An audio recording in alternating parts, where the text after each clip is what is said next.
Hello, Earthlings. It's time once again for the annual Project for Awesome. For 12 Decembers, the Project for Awesome has been a force for decreasing world suck by promoting charities and, since 2010, actively raising money for a wide variety of charitable causes. So, of course, as usual, I thought long and hard for the last month about making my own video contribution to the project, and still waited until the last possible minute to actually do so.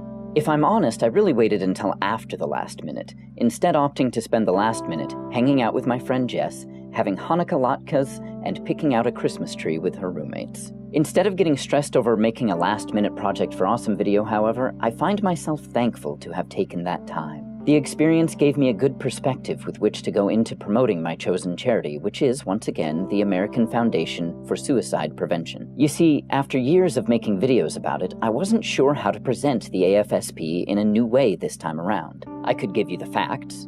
I could tell you that suicide is the 10th leading cause of death in the United States and the 18th leading cause of death globally in 2016. I could tell you that 47,173 Americans died by suicide in 2017, and an estimated 1,300,000 attempts occurred in the same year. I could tell you that suicide and self-injury costs the United States $69 billion annually. I could tell you that according to the World Health Organization numbers, one person dies by suicide somewhere in the world every 40 seconds. And I could tell you that suicide rates are, unfortunately, on the rise. Alternatively, I could go personal. I could tell you about my plan to die in 2003, when I was just 18 years old. I could tell you about my subsequent struggles, the times I needed help. I could tell you about the friendship that had the potential for years of adventures and collaboration cut short, all too suddenly. A vibrant soul with so much life to live whose story ended well before her time. I could tell you about the friend who recently hit the 1-year anniversary of finding his friend's body and having to lead his friend's father to the place where it happened. But the reason I'm glad this year that I waited until the last minute, and the reason I'm showing you these images of my last few days, is because I want to show you what surviving suicide looks like, or at least what it looks like for me. My life isn't perfect. Like anyone, I struggle. I have good days and bad days.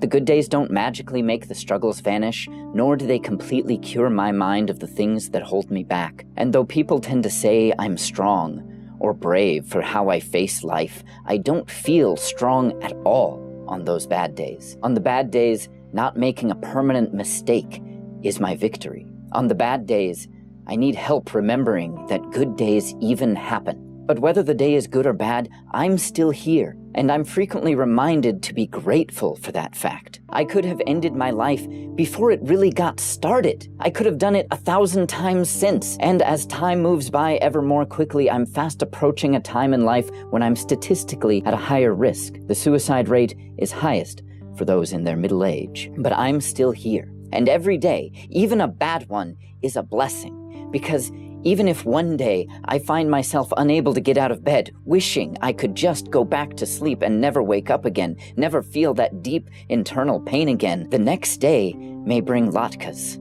or baby goats, or a brisk outdoor ride on a sunny December day, maybe even a surprise Marionberry cider with friendly folks. It's hard to remember the good things on the bad days. When our brains are fogged by pain, especially constant, ongoing, chronic pain, it's hard to remember the big and little things that make life worth living. But even when we can't remember them, they're still there. Even when we can't imagine them, they're just on the other side of a corner we haven't peeked around yet. If you feel that there is nothing but darkness ahead, remember that you will have good days again. If you feel there is nothing but darkness behind you, I guarantee there is light waiting for you to find it, and even some that's actively searching for you. You are not the only one who feels the way that you do, and you are not alone. You will have good days, you will have bad days, but you are never truly alone in this world. There are people who love you. There are people who want to help. There are people who want to give you good days. Remember that. I know it's hard, but please try to remember that. As for me, I went to sleep instead of staying up all night making a last-minute video, which means I'm already starting off this Project for Awesome better than I usually manage. So I think I'll call this a good day. For more information on the Project for Awesome, go to projectforawesome.com, where you can browse videos and charities, vote for your favorites to receive some of the money raised, and, of course, donate to the Project for Awesome Indiegogo. And no matter what you do, I hope that you also consider direct donations, or at least a little of your time and attention, to the American Foundation for Suicide Prevention. Until next time, I'm Adam the Alien. Fare thee well.